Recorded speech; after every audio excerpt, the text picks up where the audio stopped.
Bismillahirrahmanirrahim. Assalamualaikum warahmatullahi wabarakatuh. Innal hamdalillah nahmaduhu wa nasta'inuhu wa nastaghfiruh wa na'udzu billahi min shururi anfusina wa min sayyiati a'malina. May yahdihillahu fala mudilla lahu wa may yudlil fala hadiya lahu. Asyhadu an la ilaha illallah wa asyhadu anna Muhammadan abduhu wa rasuluh. La nabiyya wa la rasula ba'dah. Qala Allah ta'ala fi kitabihil karim, a'udzu billahi minasyaitonir rajim. Ya ayyuhalladzina amanu taqullaha haqqa tuqatih wa la tamutunna illa wa antum muslimun. Allahumma arhamna bil Qur'an amma ba'du. Hadirin Bapak Ibu jamaah majelis taklim yang dirahmati oleh Allah, marilah dalam kesempatan ini kita tingkatkan iman dan takwa kita kepada Allah Subhanahu wa taala. Salawat serta salam kita haturkan kepada Nabi kita Muhammad sallallahu alaihi wasallam. Hari ini dirahmati oleh Allah, kita lanjutkan pembacaan kitab Al-Kabair karya Imam Az-Zahabi. Budak yang melarikan diri dari tuannya. Dalam kitab sahihnya, Imam Muslim meriwayatkan bahwa Rasulullah Shallallahu Alaihi Wasallam bersabda,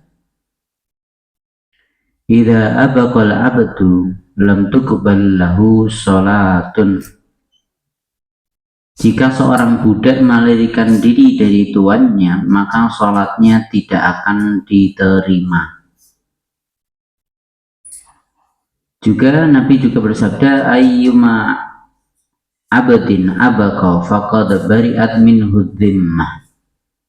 Budak mana saja yang melarikan diri dari tuannya, maka telah lepaslah jaminan atas darah, harta, dan kehormatan darinya. Hadisnya jelas bahwa Nabi SAW bersabda, seorang budak kalau dia lari dari tuannya, di sini tidak sebutkan tuannya mau kafir atau Islam atau baik atau buruk, gak sebutkan. Intinya dia budak, dia lari. Kalau sampai lari dan padahal dia muslim, kalaupun dia sholatnya nggak diterima.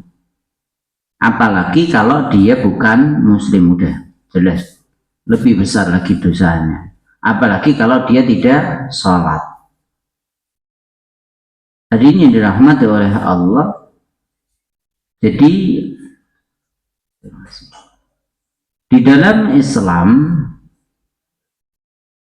orang yang mungkin dianggap rendah sekalipun, ketika mereka bekerja, ya mereka harus sesuai dengan tupoksinya, ya sesuai dengan keadaannya, sesuai dengan kerjaan dia.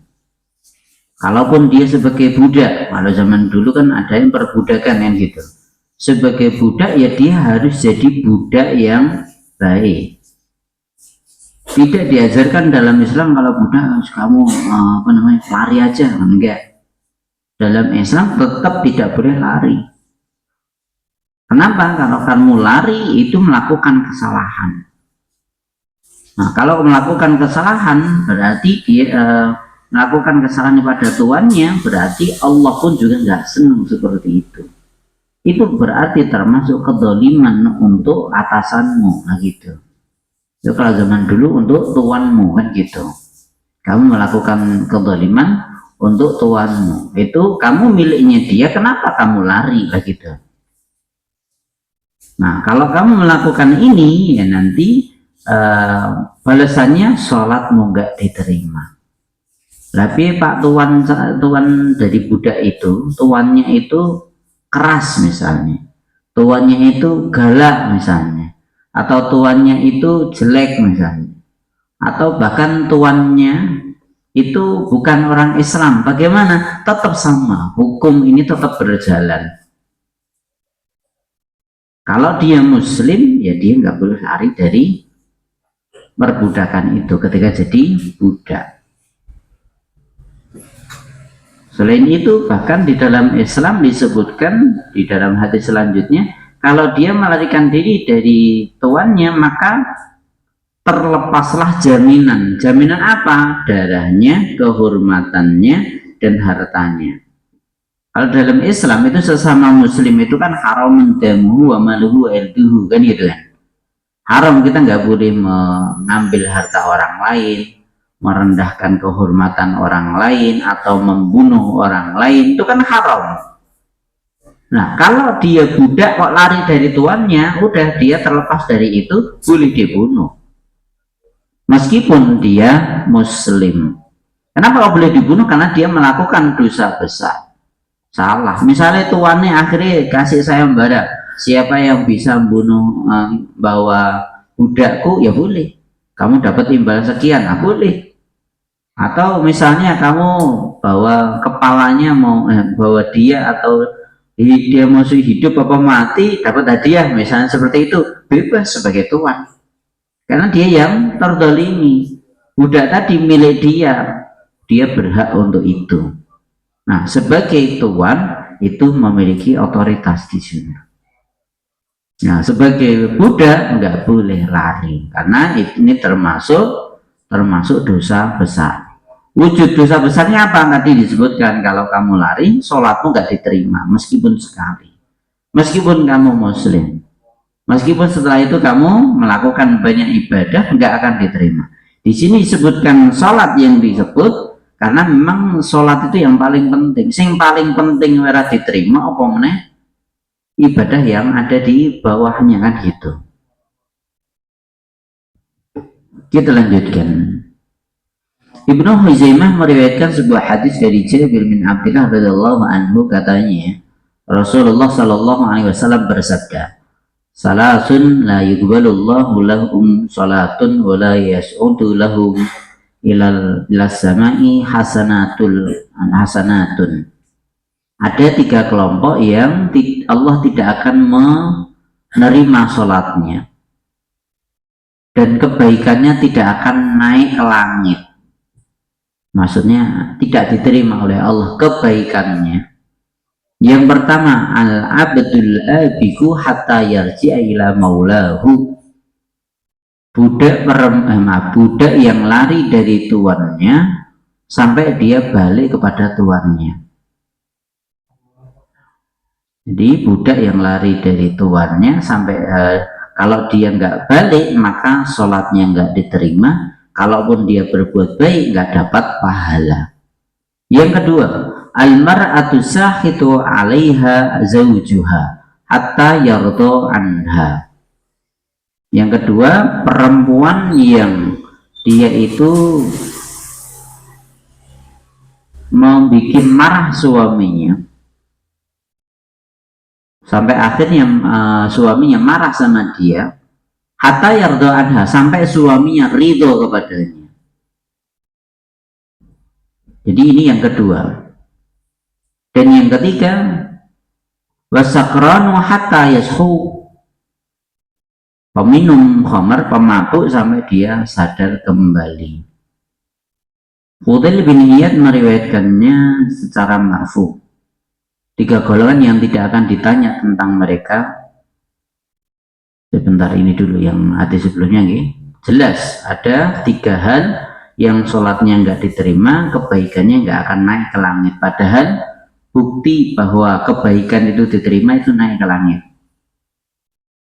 Yang pertama, ini sesuai dengan bab ini, seorang budak yang lari dari tuannya sampai dia balik kepada tuannya, maka kalau udah balik tobat, sholatnya diterima, pahalanya setelah itu diterima. Kalau enggak, meskipun dia sholat, meskipun dia berbuat baik, meskipun akhirnya kaya, bisa sedekah kemana-mana, semua enggak akan diterima. Begitu pula perempuan yang menyebabkan suaminya marah, maka dia pun juga sama, sholatnya enggak diterima dan kebaikannya enggak akan naik ke langit. Adapun ketiga, peminum khamar, pemabuk sampai dia sadar kembali. Jadi ini yang dirahmati oleh Allah. Mungkin pernah saya sampaikan bahwa di dalam Islam Allah mengatur segalanya. Kamu dalam keadaan apapun, sebagai anak ada tugasnya untuk orang tua. Sebagai orang tua ada tugasmu untuk anakmu. Sebagai suami ada tugasmu yang harus kamu lakukan untuk istri. Sebagai istri ada tugasmu untuk suamimu. Terus sebagai kerabat dengan kerabatmu, siapapun dia. Sampai budak kepada tuannya pun juga diajarkan dalam Islam. Bukan cuma itu, sebaliknya juga sama toh. Misalnya tuan kepada budaknya kan nggak boleh memperlakukan dia secara semena-mena, juga nggak boleh. Semua ada aturannya. Dan itu harus sesuai dengan keadaan kita. Kita keadaannya apa, maka pakai dalil kaitan dengan itu. Dan itu harus kita jalankan. Kalau tidak, jelas dosa. Lebih-lebih ini sebagai budak yang lari dari tuannya, itu sampai sholatnya nggak diterima sampai dia balik. Karena itu untuk menunjukkan bahwa dia melakukan dosa besar, harus ditaubati, harus kembali kepada tuannya. Bahkan di dalam Nabi pun juga sabda tadi, ya dia halal darahnya, boleh dibunuh, boleh dirampok karena dia melakukan kesalahan besar. Sampai seperti itu sabda Nabi kaitan dengan ini, dan ini menunjukkan bahwa budak yang lari dari tuannya itu adalah dosa besar. Jadi yang dirahmati oleh Allah kaitan dengan mungkin yang namanya hidup itu ada hak dan kewajiban. Ya, hak dan kewajiban ini harus dijalankan sesuai dengan aturan Allah. Misalnya sebagai budak, kewajibanmu apa? Panduk, nurut kepada tuanmu. Semua yang perintahkan kamu jalankan, selagi bukan maksiat, gitu kan. Begitu pula sebaliknya, itu harus kamu jalankan.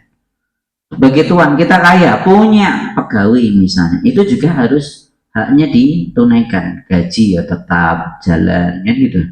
Salah sidik ya jenenge salah, ya udah kan gitu. Bahkan nanti kaitan dengan budak itu kan juga pernah saya sampaikan ya, namanya budak itu pasti dia sekolahnya kebanyakan orang dhuwur orang gitu, akalnya nggak sampai seperti kita yang mungkin sekolah sampai dhuwur lah gitu. Nah kalau mereka melakukan kesalahan lah ya wis, kita harus maklumi, nasihati ya, mukul silahkan kalau memang untuk mendidik. Tapi kok apa namanya, kok akhirnya budak ini udah diperlakukan baik, akhirnya dia lari, yang salah dia. Jadi seperti itu. Wah, berarti Allah kenapa sih mendadak bikin ada orang yang jadi budak seperti itu? Kenapa sih harus ada orang yang di bawah ya, supaya yang kaya juga merasa kaya. Coba kabeh wong sugih merasa rungan kan gitu kan, semua orang jadi tuan lah, terus budakmu sopo kan ngono. Sebagai setiap orang pinter lah, terus yang tak ajari sopo. Ya harus ada orang pinter, harus ada orang bodoh. Mungkin bodoh dalam hal akademis, tapi kaitan dengan yang lain dia pinter. Ya pasti Allah, ya begitulah Allah menciptakan manusia. Supaya apa? Supaya kita memanusiakan manusia. Ini yang penting. Nah, selagi itu untuk bawahan ya berarti diperlakukan dengan baik. Sebagai bawahan nggak boleh durhaka kepada atasannya kan gitu. Atau bahkan misalnya kalau zaman sekarang pegawai misalnya, pegawai sekalipun juga